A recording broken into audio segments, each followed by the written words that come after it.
এশিয়ার প্রধান বাজারগুলোয় গত সপ্তাহে ফিজিক্যাল গোল্ড অর্থাৎ স্বর্ণের বার, মুদ্রা বা গহনার চাহিদা কম ছিল। খাত সংশ্লিষ্টরা জানিয়েছেন, দামের অস্থিতিশীলতার কারণে এ সময় মূল্যবান ধাতুটির ক্রয় কমিয়েছেন ভোক্তারা।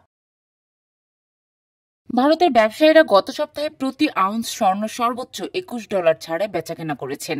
এটি আগের সপ্তাহের $43 তুলনায় কম। উল্লেখ্য, এতে 6% আমদানি শুল্ক ও 3% বিক্রয় কর অন্তর্ভুক্ত রয়েছে।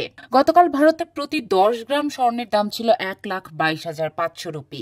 এটি আগের সপ্তাহের 1,27,941 রুপির তুলনায় 4.3% কম।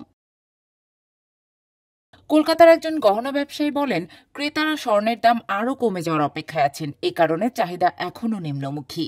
শীর্ষ ব্যবহারকারী দেশ চীনে গত সপ্তাহে প্রতি আউন্স স্বর্ণ স্পট মার্কেটের সমমূল্য থেকে সর্বোচ্চ $5 ছাড়ে বেচাকেনা হয়েছে। উইংফাং প্রেশাস মেটালসের head of dealing Peter Fung বলেন, মানুষ দীর্ঘমেয়াদী বিনিয়োগ হিসেবে স্বর্ণ কিনতে চায়, তবে বর্তমানে তারা দাম আরও কমে যাওয়ার অপেক্ষায় আছেন।